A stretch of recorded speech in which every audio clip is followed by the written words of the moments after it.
10 বছর পুরনো আউটলুকের এখানে গড়ে তুলেছেন একটি খামার বাড়ি। ফাস্ট ফুড বলছো? আরে পোকা মারা ওষুধ এখন আর একদম দাও না। না, আজ 12ই জানুয়ারি বিবেকানন্দের জন্মদিন উপলক্ষে রবীন্দ্র ভবনে চলে এলাম।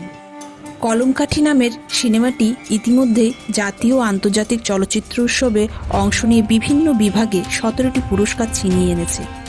29তম কলকাতা চলচ্চিত্র উৎসবে জলবায়ু পরিবর্তনের উপরে 5টি ছবি দেখানো হয়েছে। তারই মধ্যে বাংলা ছবি ছিল শুধুমাত্র কলমকাঠি।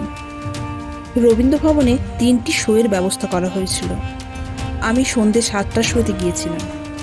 টিকিট কেটে নিয়ে এবার আমরা ভিতরে প্রবেশ করি। কলমকাঠি সিনেমার ডিরেক্টর বাঁকুড়ার বিপ্লব দাস।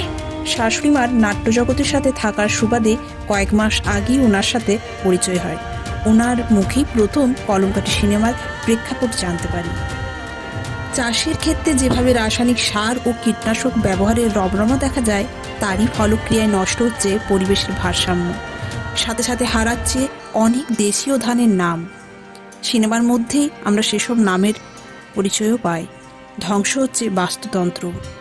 কলমকাঠি একটি দেশীয় প্রজাতির বিলুপ্তপ্রায় ধান। কর্পোরেট সংস্থাগুলো কিভাবে তাদের লাভের আখের গোছাতে গিয়ে নষ্ট করে ফেলছে গ্রামীণ পদ্ধতির চাষ ব্যবস্থাকে, সে সমস্ত সুন্দরভাবে দেখানো হয়েছে এই সিনেমার মাধ্যমে। সিনেমার শেষে কলমকাঠির কলাকুশলীদের সাথে দর্শকদের পরিচয় করালেন ডিরেক্টর বিপ্লব দাস, যাদের বড় পর্দায় দেখলাম কিছুক্ষণ আগে। তাদের ফেস টু ফেস দেখতে পেয়ে খুবই ভালো লাগলো। বাঁকুড়ার ছেলে মেয়েদেরকে নিয়ে তৈরি এই সিনেমাটি।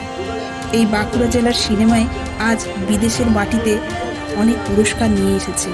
ইউক্রেন, সুইডেন, ইউএসএ, তুর্কি, মালয়েশিয়া প্রভৃতি দেশ থেকে পুরস্কার নিয়ে এসেছে। এছাড়াও ভারতের চেন্নাই, রাজস্থান, পন্ডিচেরি আন্তর্জাতিক চলচ্চিত্র উৎসব ও ইন্দো ফ্রান্স ফিল্ম ফেস্টিভ্যাল থেকেও একাধিক বিভাগে পুরস্কার পেয়েছে। আপনারাও যদি এই সিনেমাটি দেখে থাকেন, তাহলে আপনাদের অভিজ্ঞতা অবশ্যই আমার কমেন্ট বক্সে লিখে জানাবেন। আজকের মতো ব্লগটা আমি এখানেই শেষ করছি। নমস্কার।